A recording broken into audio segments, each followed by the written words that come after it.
हाय दोस्तों, welcome to Mirza wheeler. दोस्तों, आज की वीडियो बहुत रोमांचक होने वाली है। एक टाइम मशीन में कदम रखने की कल्पना करें।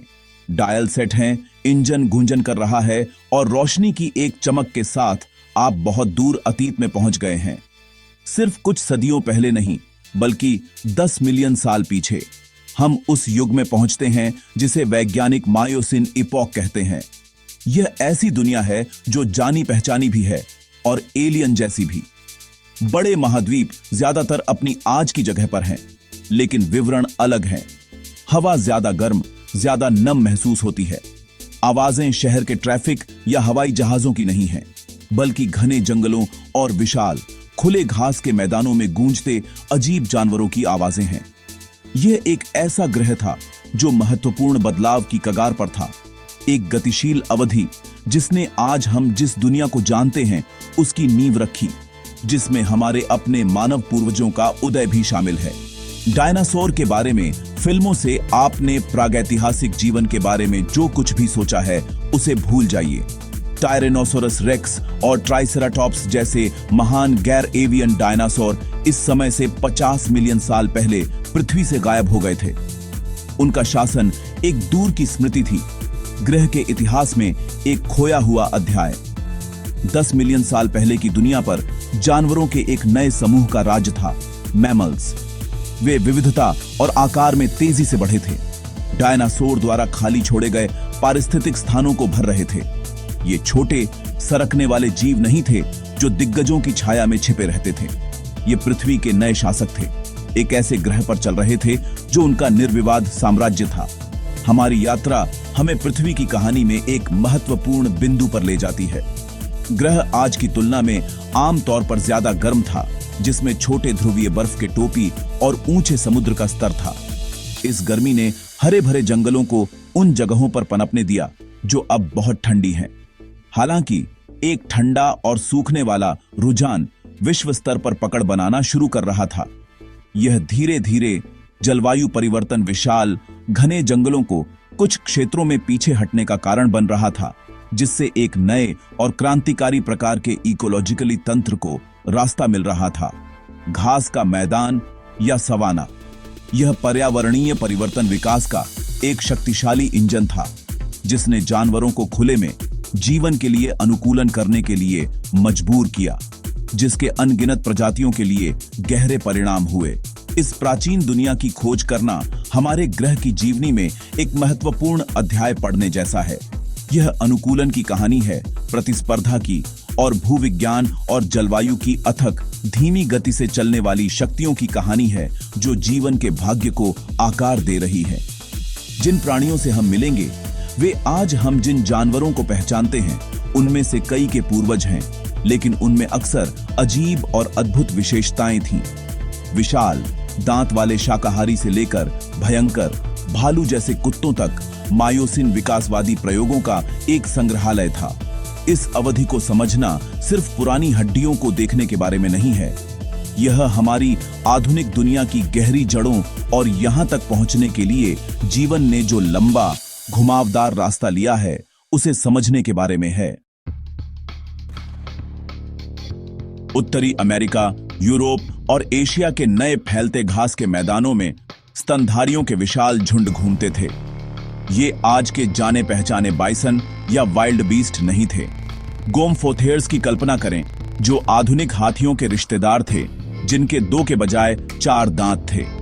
एक जोड़ी निचले जबड़े से ऊपर की ओर मुड़ी हुई थी और दूसरी ऊपरी जबड़े से। उनके साथ चलिकोथेर्स चरते थे, जो अजीब घोड़े के रिश्तेदार थे, जिनकी अगली टांगें लंबी और पिछली टांगें छोटी थीं, जो अपनी बड़ी पंजों को बचाने के लिए अपने पोरों पर चलते थे, जिनका इस्तेमाल वे शाखाओं को नीचे खींचने के लिए करते थे।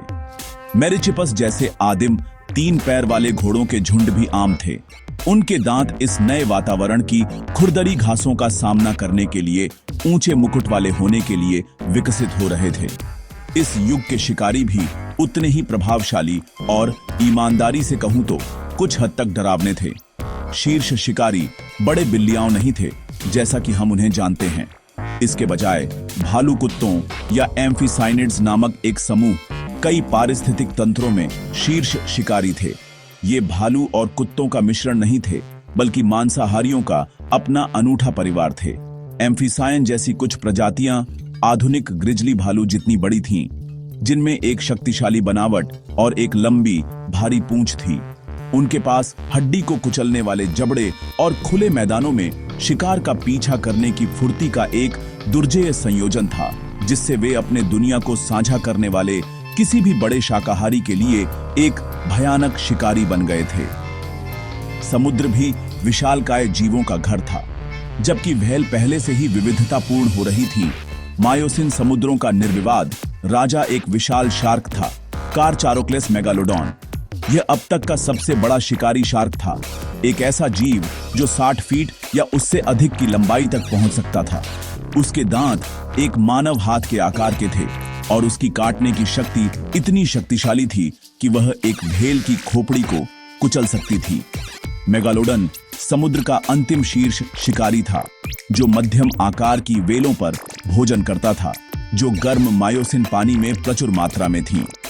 उसकी उपस्थिति ने समुद्री स्तनधारियों के विकास को आकार दिया, उन्हें बड़ा होने या इस विशाल शिकारी से बचने के लिए रणनीतियां विकसित करने के लिए मजबूर किया।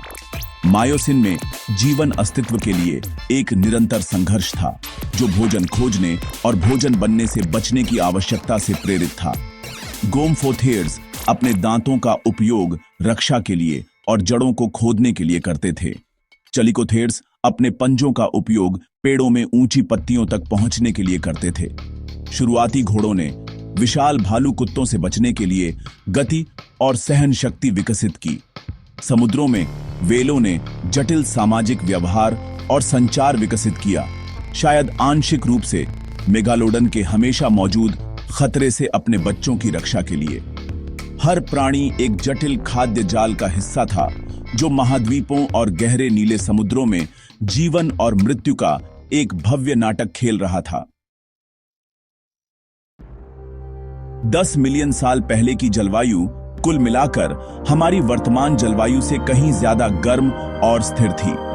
आर्कटिक और अंटार्कटिक दोनों ध्रुवों पर बर्फ की टोपियां काफी छोटी थीं, जिसका अर्थ था कि बहुत सारा पानी खुला हुआ था और समुद्रों में घूम रहा था। नतीजतन वैश्विक समुद्र का स्तर बहुत ऊंचा था, शायद 40 मीटर तक। इसने कई निचले तटीय क्षेत्रों को डुबो दिया, जो आज सूखी जमीन है, जिससे विशाल उथले समुद्र बन गए जो जीवन से भरपूर थे। उदाहरण के लिए, यूरोप में महाद्वीप का अधिकांश भाग इन गर्म उथले पानी से अलग द्वीपों का एक द्वीप समूह था, जिससे जानवरों के विकसित होने के लिए अद्वितीय अलग-थलग इकोलॉजिकली तंत्र बने। ग्रह का भूगोल बहुत परिचित लगने लगा था, लेकिन कुछ प्रमुख अंतरों के साथ जिनका जीवन पर बहुत बड़ा प्रभाव पड़ा। पनामा का इस्तमस अभी तक उत्तरी और दक्षिणी अमेरिका को जोड़ने के लिए पूरी तरह से नहीं बना था, जिसका अर्थ था कि दोनों महाद्वीप एक गहरे समुद्री मार्ग से अलग थे। इसने गर्म समुद्री धाराओं को अटलांटिक और प्रशांत के बीच बहने की अनुमति दी, जिससे समग्र वैश्विक गर्मी में योगदान मिला। दुनिया के दूसरे हिस्से में भारतीय उपमहाद्वीप का एशिया के साथ धीमा लेकिन शक्तिशाली टकराव अच्छी तरह से चल रहा था। यह टेक्टोनिक टक्कर अथक रूप से हिमालय पर्वत और तिब्बती पठार को ऊपर उठा रही थी, एक विशाल भूवैज्ञानिक घटना जो अंततः वैश्विक जलवायु पैटर्न को गहराई से बदल देगी। पूरे ग्रह पर वनस्पति इस गर्म गीले जलवायु को दर्शाती थी। चौड़ी पत्तियों वाले सदाबहार पेड़ों, ताड़ के पेड़ों और फर्न से भरे उपोष्णकटिबंधीय वन आज की तुलना में कहीं ज्यादा उत्तर और दक्षिण तक फैले हुए थे। जो क्षेत्र अब समशीतोष्ण हैं, जैसे यूरोप और उत्तरी अमेरिका के कुछ हिस्से आधुनिक फ्लोरिडा या दक्षिण पूर्व एशिया से मिलते जुलते होंगे। हालांकि इस अवधि का सबसे महत्वपूर्ण वानस्पतिक नवाचार घास के मैदानों का निरंतर विस्तार था। घास अविश्वसनीय रूप से लचीले पौधे हैं जो सूखे की स्थिति को सहन कर सकते हैं और चराई और आग से जल्दी ठीक हो सकते हैं। उनके फैलने से विशाल खुले आवास बन गए जो एक नए प्रकार के जानवर के लिए अनुकूल थे। टिकाऊ, पीसने वाले दांतों वाला, तेज दौड़ने वाला, चरने वाला जानवर। यह बदलता हुआ वातावरण विकास का प्राथमिक चालक था।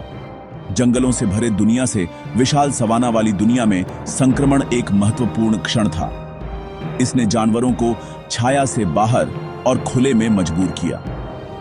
जो प्रजातियां तेजी से दौड़ सकती थीं, लंबी दूरी देख सकती थीं और सामाजिक समूहों में रह सकती थीं, उन्हें एक अलग फायदा था। यह पर्यावरणीय दबाव ही था जिसने लंबी टांगों वाले घोड़ों, गधेलों और मृगों के विकास को प्रेरित किया। अफ्रीका में फैलते घास के मैदानों के इस वातावरण में ही हमारी अपनी मानव वंशावली के पहले पूर्वजों ने अपनी यात्रा शुरू की, पेड़ों के बीच नहीं बल्कि जमीन पर जीवन के अनुकूलन के लिए। 10 मिलियन साल पहले के जीवन के बारे में सबसे आश्चर्यजनक तथ्यों में से एक जानवरों के विशाल आकार से संबंधित है। जबकि हम हाथियों और व्हेलों जैसे कुछ बड़े स्तनधारियों वाली दुनिया में रहते हैं, मायोसिन वास्तव में दिग्गजों का युग था। कई स्तनपायी प्रजातियों का औसत आकार उनके आधुनिक समकक्षों की तुलना में काफी बड़ा था। एक उत्तम उदाहरण डीनोथेरियम है, जो अफ्रीका और यूरेशिया में पाया जाने वाला एक और हाथी का रिश्तेदार है। यह विशाल था, कंधे पर 13 फीट तक ऊंचा खड़ा था, लेकिन इसकी सबसे अजीब विशेषता बड़े दांतों की एक जोड़ी थी जो इसके निचले जबड़े से नीचे और पीछे की ओर मुड़ी हुई थी। वैज्ञानिकों का मानना है कि इसने इन अजीब दांतों का इस्तेमाल पेड़ों से छाल उतारने या बड़ी शाखाओं को नीचे खींचने के लिए किया था। इस तरह के विकासवादी प्रयोगों के परिणाम स्वरूप ऐसे जीव बने जो हमारी आधुनिक आंखों को वास्तव में एलियन जैसे लगते हैं। मेगाफोना की यह प्रचुरता पर्यावरण द्वारा संभव हुई थी। गर्म जलवायु और वायुमंडलीय कार्बन डाइऑक्साइड के उच्च स्तर ने अविश्वसनीय रूप से हरे भरे और उत्पादक पौधों के जीवन का समर्थन किया। इसने शाकाहारी जीवों के लिए एक विशाल, असीमित बूफे बनाया, जिससे उन्हें विशाल आकार में बढ़ने की अनुमति मिली। इतने बड़े शिकार जानवर उपलब्ध होने के कारण शिकारियों को भी उन्हें शिकार करने के लिए बड़ा और अधिक शक्तिशाली होने के लिए विकसित होना पड़ा, जिससे एक विकासवादी हथियारों की दौड़ हुई जिसने खाद्य श्रृंखला के दोनों किनारों पर दिग्गजों का उत्पादन किया। 10 मिलियन साल पहले की दुनिया बस एक उच्च ऊर्जा प्रणाली थी जो विशाल जानवरों के एक बायोमास का समर्थन करने में सक्षम थी, जिसे हमारी ठंडी, सूखी आधुनिक दुनिया अब बनाए नहीं रख सकती। तो उस दुनिया और हमारी दुनिया के बीच सबसे बड़ा अंतर क्या है? जवाब सिर्फ अजीब जानवर या गर्म जलवायु नहीं है। सबसे गहरा अंतर हमारी अनुपस्थिति है। 10 मिलियन साल पहले हमारे अपने पूर्वज शायद छोटे वानर जैसे जीव थे। शायद अफ्रीका में नए घास के मैदानों के किनारों की खोज करना शुरू कर रहे थे। वे एक प्रमुख प्रजाति नहीं थे। उनके पास कोई शहर नहीं थे, कोई कृषि नहीं थी, कोई उद्योग नहीं था। ग्रह के इकोलॉजिकली तंत्र पूरी तरह से प्राकृतिक शक्तियों, जलवायु, भूविज्ञान और जानवरों और पौधों के बीच की बातचीत से आकार लेते थे। पृथ्वी की प्रणालियां गतिशील, प्राकृतिक संतुलन की स्थिति में संचालित होती थीं। आज दुनिया मौलिक रूप से अलग है। एक ही प्रजाति होमो सेपियंस ग्रह पर प्रमुख भूवैज्ञानिक शक्ति बन गई है। हमारी गतिविधियां, जीवाश्म ईंधन का जलना, वनों की कटाई और औद्योगिक कृषि जलवायु और परिदृश्य को मायोसिन के क्रमिक बदलावों की तुलना में कहीं अधिक तेजी से बदल रही है। हम एक वैश्विक परिवर्तन घटना को इंजीनियर कर रहे हैं, एक जैव विविधता संकट को ट्रिगर कर रहे हैं और ग्रह को गर्म कर रहे हैं। 10 मिलियन साल पीछे देखना हमारी दुनिया के गहरे इतिहास की एक विनम्र याद दिलाता है। एक ऐसी दुनिया जो हमारे बिना युगों तक अस्तित्व में थी।